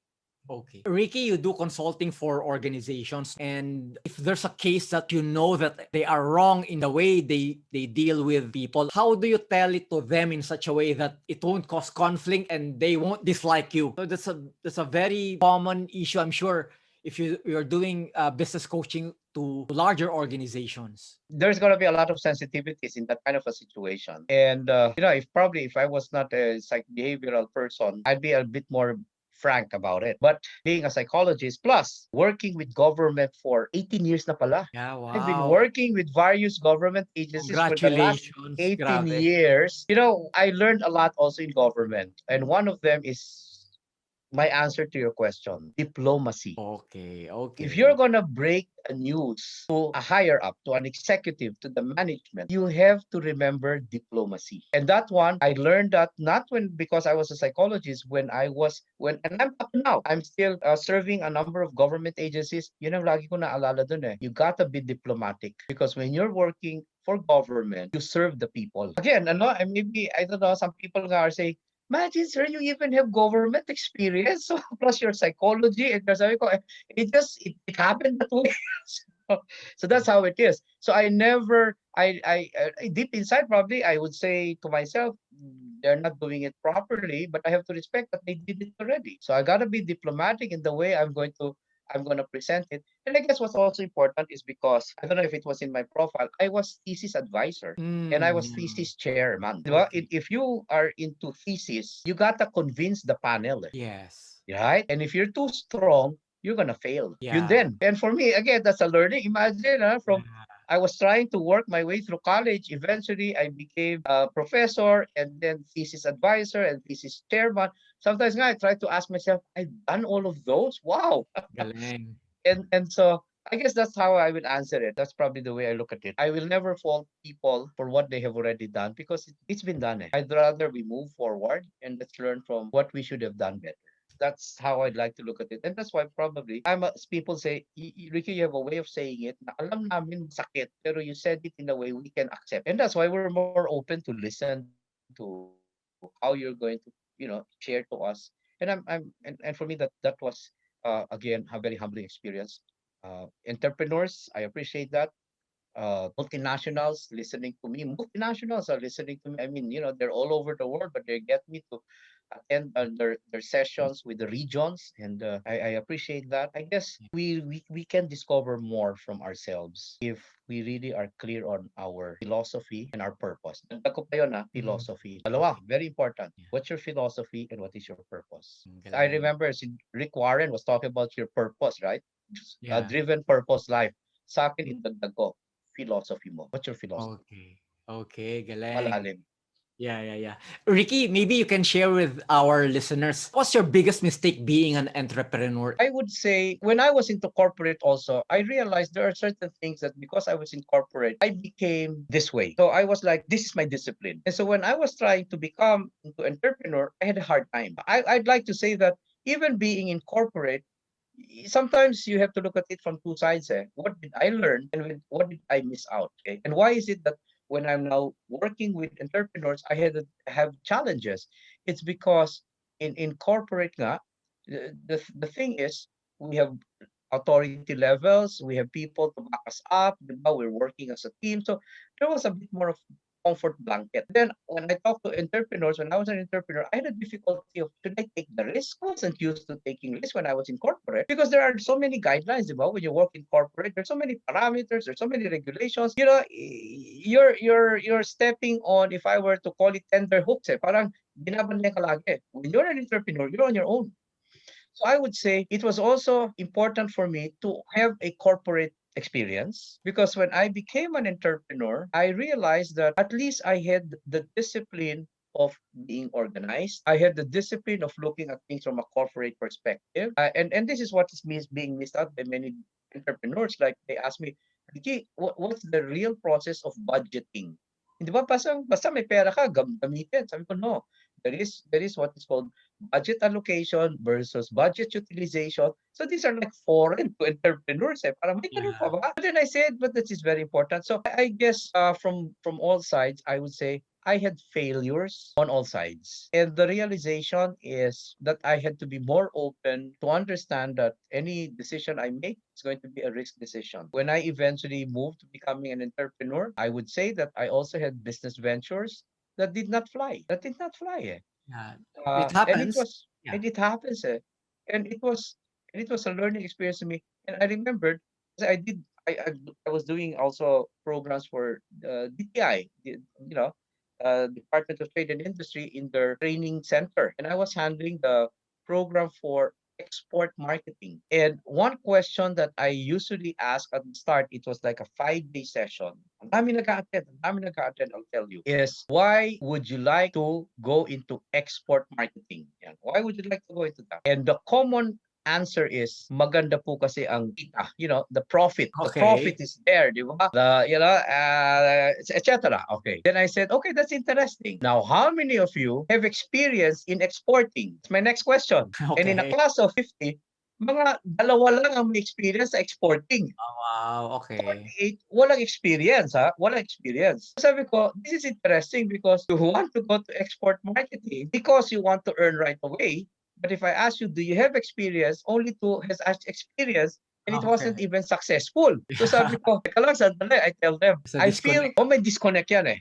And this is where I said it. And actually, maraming nasasabi, kayo lang nakakasabi yan, pero totoo yan. Because this is what I say. If you're going to go to export marketing because of the profit that you feel you will get, that is only the bonus. I tell Okay. them. The mere fact that you don't have any experience, you probably should be attending this workshop because you want to learn and know what it is to fail. Yeah. Ang lalim, ha? Ang lalim. Oo nga. And talaga yung iba gusto mag-walk out. Pero sabi Okay. ko, because before you can become successful, you have to go through the experience. I'm also managing expectations here. Because if you're here because you want to right away make money, don't attend this session. Because the way I'm going to do it, I'm going to go through with you what it is, the pitfalls, the hardships, etc. That's the Yeah. way I also look at it. Yung realization ko na madali pag nag-entrepreneur, that's not true. It's not. Yeah. You got to go through the rudiments of the real world, and Mm-mm. you cannot always be looking right away at the profitability there. It's the Okay. experience that you have to really build there. And if you're here because you want to gain the experience, we welcome you in this 5-day program. And I'll tell you, many of them who have attended are now coming back and saying, we're successful, you've helped us, you've guided us, you've given us the right way of looking at things. So, Galing. okay na, masaya na tayo doon, di ba? Please na-manage natin yan. You've heard the phrase, if I knew then what I know now, what will you be telling your 20-year-old self? If there's one advice that you will tell yourself for you to maybe course correct or maybe fast track your success, what will that be? Take the risk, but choose the risks you will take. Because Okay. if you just take risks without choosing the risk you will take, you might just get burned out. And I have an analogy, if you don't mind me sharing. Yes. Uh, this is my analogy. I love History Channel in cable. Okay. History Channel. And Yeah. what I love about History Channel is when they have the documentary about, World War One, World War Two, wars, di ba? Yes. And one thing that I appreciated and I realized there is if you count it, there were so many battles that were fought in each war, World War One and World War Two. And if I took a look at it, there were actually more battles that were won by the other party. If Okay. you just make the count, kasi I made the count, talaga mabusisi ako. So I made the count, ilan bang battles ang na-fight in World War One? Ano ba yung mga battles na yan? O sinong nanalo dyan, etc. But then I realized that who won the war? The one who won the war is not the one who fought many battles. The one who won the war is the one who fought the battles that will win the war. For me, when I share that to many, parang lalim nyo, sir. Ako rin. Yeah. You don't have to fight all the battles in your life. You might not be able to even survive them. So that's what it is. So if I was to be back again after what I've been through, I will like to win wars. I would love to take the risks, but I will choose the risks I will take. That's how it is. That's how I look at things. I will take the risk because those who do not take the risk, where will you be? I mean, I will respect if you just don't want to, but not even taking a risk is a risk in itself. Galing. Brilliant. Brilliant. How do you educate yourself now? Do you make use of technology? Are you watching a lot of YouTube videos or do you still buy books? I'm curious how are you constantly educating yourself? I educate myself by if I really want to learn something, I come in there like zero knowledge because I realize if I come in there and I already have this is what I want or this is already, I'm not going to open my mind, then it's going to be hard. I will resist it because I will always say, alam ko na yan, alam ko na yan, alam ko na yan. And so in my mind, it's, and I say this, I even say this to younger people, younger generation. I would go to them, I would tell them, I said it to one of my kids that I said, you know what? I don't know what you know. So I'm here to listen to what you shared to me. And then he would say, but you're more popular than me. Well, I'm not here to be popular. So tell me what you know that I need to know. And I don't know if you, yeah, but I also tell people who are younger than me, if you feel that you have a point, tell it to me. If you feel that my point needs to be looked upon, tell it to me. And a lot of people are surprised that Ricky, you're allowing that. You're already at this age, you got this stature already, etc. Shouldn't you be the one telling people? No. I said, I've had enough of telling people. Life is not about telling people. Life is about listening to people. If we listen to people, hindi ka pagod. Pagod na ako in telling people. So that's why I don't tell, I share. That for me is where I'm coming from. And if people tell me, Prof, you're wrong, because I'm a psychologist, I love that. I like that. Sure, I'm not perfect. And disengage sila. Parang, aren't you going to, aren't you going to question me? I said, you're wrong. Sabi ko, why will I question you? You have your own way of looking at things. No, but others at your age, sabi ko, yeah, but I'm a behavioral psychologist. So, as a psychologist, there's no right or wrong. Yeah. Kaya nga, minsan ang sabi ng marami, ang hirap paggalitin. Sabi ko, bakit mo ako gustong galitin? You might as well spend your time in something more productive than making me, get mad. It's so hard. Because if I trigger, that's different really, because I will go through a lot of processes. So that's it. I still am open. I know I'm an infant in terms of what is happening to this world. And so I'd like to learn. I'd like to be educated. I'd like to be exchanged with ideas. I like people to tell me, Prof, there's another way of looking at things. I don't mind that. I don't mind that because I guess there's so much that is happening in this world right now with technology. You just got to listen more and internalize more. That for me is very important as well. Is there a book, Ricky, that you will recommend that is a must read for you? Well, that's also one thing about it, Jovel. When I do my sessions or when I speak in terms of talk to and do consulting, I usually have a lot of references. Okay. And that's the way I do it. Like, okay, in this book, this is what it says. In this book, this is what it says. In this book, this is what it says. There are therefore three options for us to consider. And that's where my clients will say, wow, grabe, you're a wide reader. I say, because I'm a book reviewer. Yeah. I don't know, you saw that, diba? I saw it in your profile, yes. I review the books of McGraw Publications. So how can I Okay. not be wide reader? hours. So Okay. it's a wide reader thing, and but to go back again to your clarification, yeah, I would recommend a lot of books, but best book for me, the book of our life, and the Okay. author, that is you. And for me, Wow. ang lalim, di ba? For me, that's the Lalim. best book Yeah. because that book has no ending. You know, all the books, they have an end. But the book of life of each of us, it never ends until we're over. And my book of life continues. My Galing. book of life. So that's the way I would answer it. In terms of reference, madami. But if it Yeah. was one guy book, it is going to be, for me, the book of life. Not probably even my book of life, your book of life. You can use me as a reference, but Yes. it's your book of life.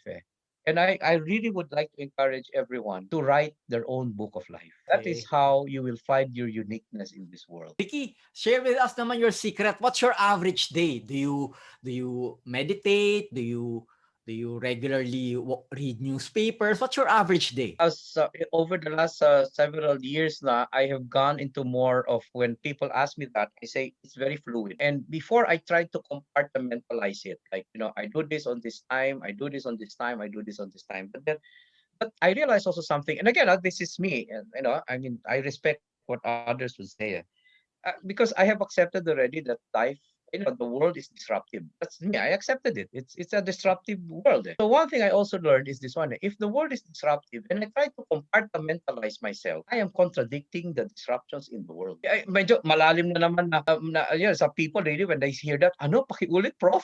Sabi ko, disruptive na nga ang world.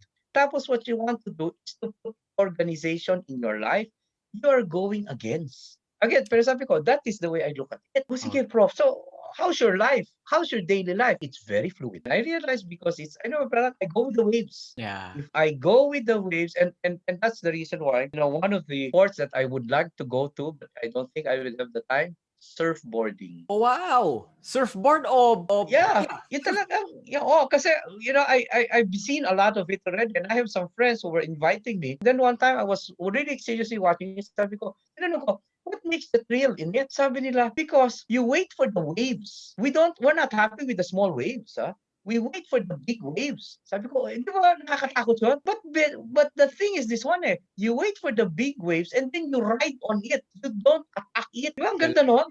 Kasi if you attack it, you will never enjoy the waves. So for me, timing. And then they galing. wait for the waves, and then they, they are on top of the waves, and then what do? Balancing. And again, sabi ko, wow, hindi ko natutunan yun kung hindi ko naintindihan yung surfboarding. Why is there so much enjoyment there? And then, when you're balancing, you're very fluid. You're very fluid. And then you know that one day, di ba? Kasi sabi nga nila, tatimingan mo yan. And then eventually, alam mo, yung wave mo, wala din yan, di ba? So Yeah. you should be ready to now come into the ocean. So sabi ko, yeah, no, that's fluidity for me. That's Galing. fluidity for me. Or Yeah, I don't. Ricky, I'd like to invite you. Do you see the Oh, the ones at the surfboard, yeah. Are you already into surfing as well?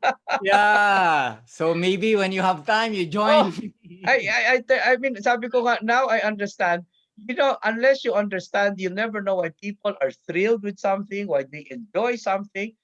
And sabi ko, wow, oo nga, no, talaga, for them, it's the experience of a lifetime. So be it. Sabi ko, oo nga, no, iba-iba pa yung mga waves, diba? And you know better, ako lang is, I was shocked that you mentioned that. but I mean, if I was really, I want to chill out that way. Kasi Yeah. I'm supposed to be a nature lover. Okay. Yeah. But at the same time, I realize why the water is nature, di ba? The waves is nature, the sky is nature. So what's the difference? Oh, no, sabi ko, I wanna have some adrenaline in it.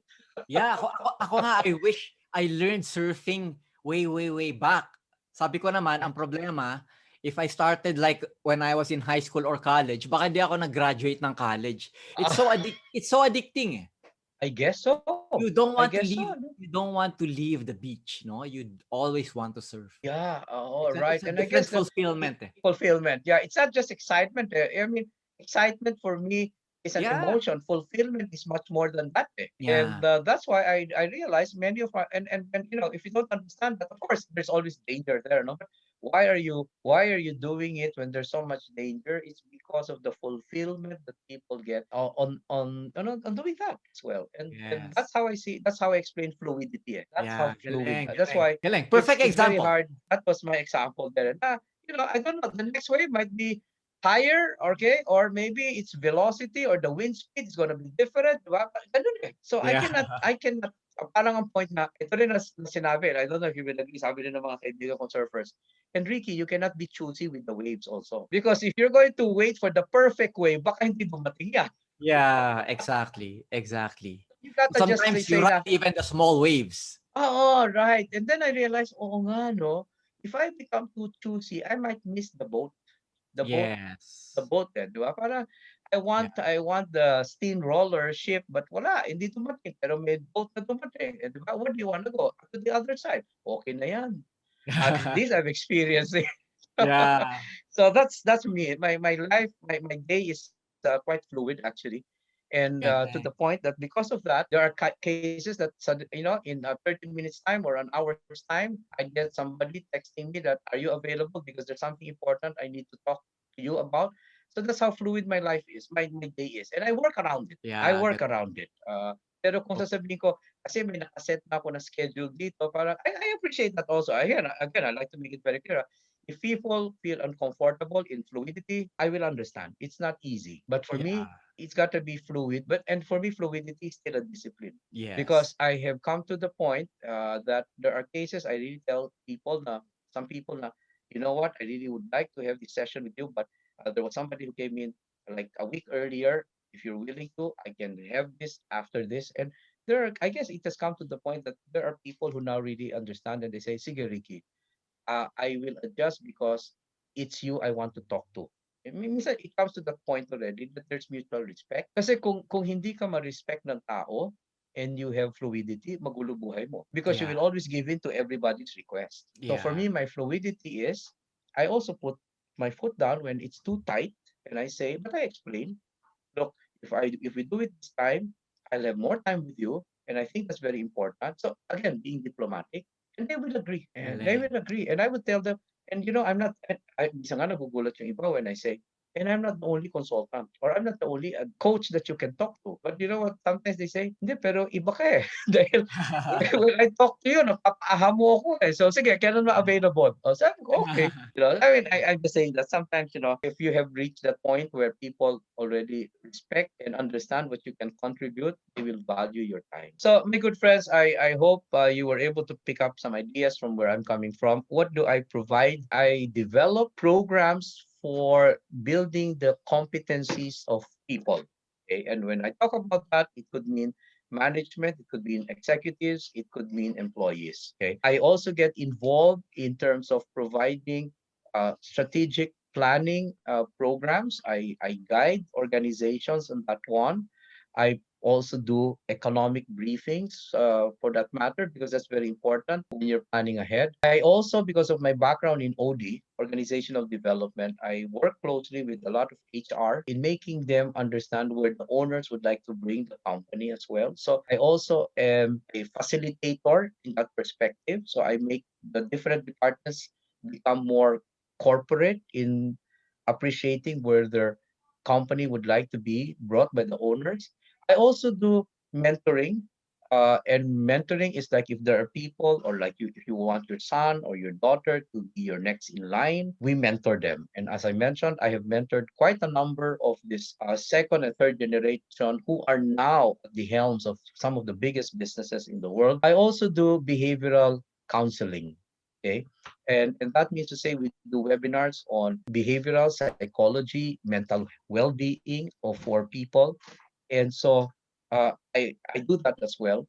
And my team, of course, helps me on this one. We also go into sometimes advisory. It's different because advisory means to say we really get to understand your business and then we provide you advice, not just consulting. So there are many things. We also develop programs like, because of these disruptive times, we have developed new leadership program for disruptive times. So we do that as well. And you can invite us. I do talks. If you feel you'd like an inspirational speaker, I can do that one. If you want us to develop a management program for your team for this pandemic or disruptive, we can also do that. So, and when I say we can, it's not just me. I have a team of very seasoned specialists on the different fields. And what we really would like to do is to provide you with the guidance and, support to level up the competencies in each and every one of us. Because I always believe that with the proper guidance, people always reach their full potential. And if you want to get in touch and get to know more about us, my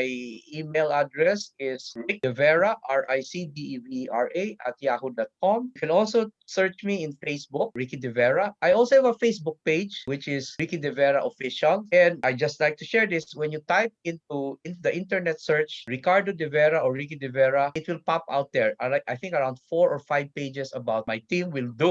So I'm so happy nga na, You're so famous, Ricky. Oo, umabot na ako ng 4 or 5 pages already. So, reach out and we can talk. Let's find out how we can collaborate with your requirements and make and grow and, find more meaning as we venture into the future. That is going to be, for me, exciting, but disruptive, but we'll be able to manage it. Hey, Thank you, Ricky. Okay, we are now in the most exciting part of the episode. I call this a speed rounds. I'll throw you some questions. I want a top of mind answer. Don't overthink. Just spit it out. Okay. Are you Wow. ready, Ricky? Wow. Okay. I think this is the most dangerous part of the interview. Okay. Anyway, sure. Okay, Ricky in one word. When I realized that people have not understood that they have the potentials in them. Okay. What's one thing you wish you had invented? A time machine. A time machine where I could, I could continue to be able to share a wisdom to people. Galing. That's really an unorthodox answer. Oh, a time machine. What do you think you're doing now if you're not an entrepreneur? I'll be actually doing a lot of, and I do this. I do charity work. I like to do more of that. I wanna share to people as well. Actually, I even have sessions on finding joy in this disruptive time. So that's what I'd like to do if I'm not an entrepreneur. I want to continue sharing and making people find the other side of meaning in life. Okay. What inspires you to get going? Knowing that at the end that there will be a contribution in what I do. I might not see it now, but I know one day that will be a contribution. I might not even be here when that happens, but knowing that I have touched people's lives or I have contributed to a better world, that keeps me going. Love it, love it. What's the most searched topic on your browser history? Strategic thinking and then psychology. That would be it. Strategic thinking and then psychology. In my history, if people usually they say we found you because of psychology or we found you because of strategy. What's the best advice you ever received? The best advice that I've ever received, I was besides a person that I idolized, and we were both speakers in a forum. And I was asking him, "How is your calendar for this year?" And you know what he told me was, "I'm busy all the way up to next year." And I was really awed. I said, "I hope one day I am like you." And you know what happened? He was the first speaker. I was the second. After he spoke, I spoke, but I was surprised he was still in the audience listening to me. So after I spoke, I went down. And then I talked to him. I said, and this person is quite popular. It's quite popular in Asia. And I asked, you know what? I came in early because I wanted to listen to you. And now I see that you're there and you're listening to me. And then you know what he said? That's the reason why my calendar is full, because I learned from others. And that's why my calendar is full. For me, grabe yon. Grabe yon. And now, I guess, modesty aside, my calendar is full. Wow! Galing! Deserves a clap, Ricky. Galing. I just wanted to say, sometimes there are moments in life that you're surprised what's happening, but you are humbled by it. And when I saw this person four times already. We were back to back. We were invited back to back. And he would always ask me, "Oh, is your calendar full already?" I tell you, this person became an inspiration to me, and for me was unselfish to share that to me. Galing. Very inspiring. Okay, last 3 questions, Ricky.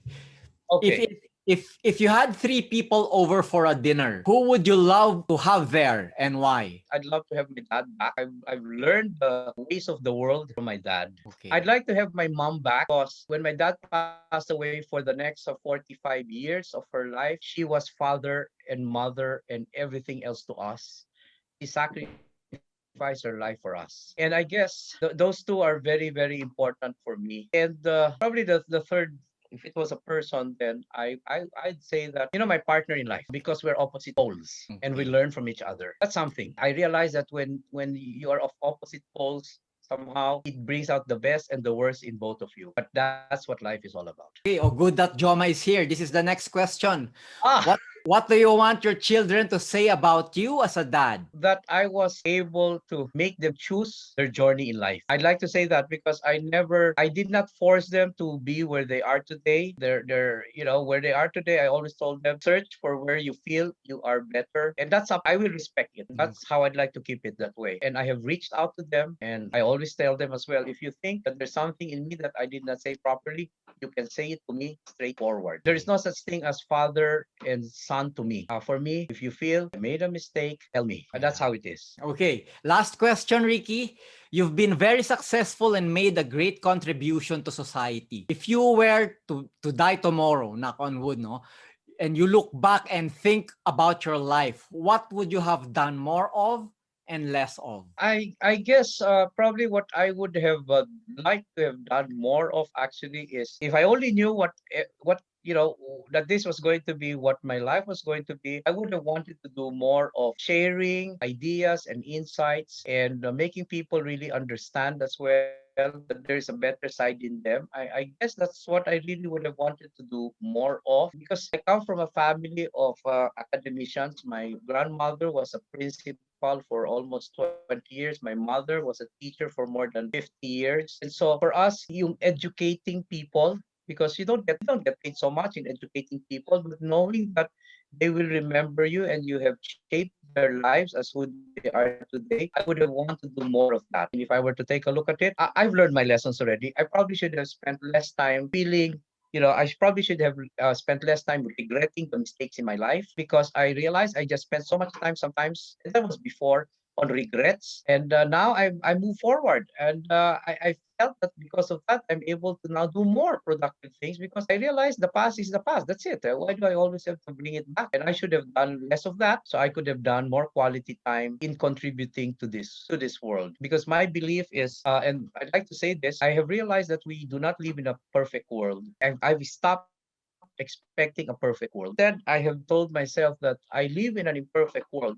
So my contribution is to make people every day understand that they can still find meaning in an imperfect world. Galing. That's how I'd like to look at it. Ricky, thank you Yeah. so much. This is the most inspiring interview ever I've done. Oh, And the well, most insightful as well. I really, yeah, thank you, Jovel, because I love to share and I guess that's what I like to leave.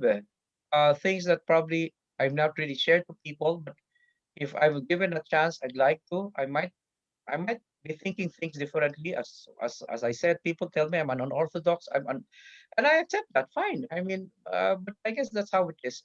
And I try to put meaning in it because I've also stopped blaming time because I learned. I also learned that because I hear people talk about I'm not doing it, many things because of time. Time is too short. But I've also realized one thing: time is the same ever since. It's been 60 seconds to a minute, 60 minutes to an Yeah. hour, 24 hours in a day. What are we? Why are we blaming time? So for me, it's about I should start saying to myself, if this is the time given to me, how do I maximize what I will do in terms of my efforts to make it meaningful? So I've stopped blaming time. I always look at myself and I say, there's no such thing as no more time. There's no such thing I have all the time. No, you have a limited time. What are you going to do about it? So that's how I look at things as well. So sometimes when people ask me, I tend to be a little bit more deep because I say, I don't know when I'm going to talk to you again. I might as well tell you what I want to say. Thank you. I do hope that you could, that I was able to share and, feel free next time. I've still a number of stories about my life. Yes. Sige, That would sige. be of interest on Yeah. Navy. But yeah, thank you for this Yeah. Thank you opportunity. also. I appreciate, and you are also one of those that has instilled in me an appreciation. At the time that I first met you, Jovel, we're talking about the e-commerce thing, etc. And I was trying to ask myself, what will it really work? And Yeah. it is. And I remember that's why you have also made a mark, not only to me, but even to my family. Talk about you. Thank you. That's Thank also you. how you have made a mark on us Yeah. as well. Thank you. Thank you, Ricky.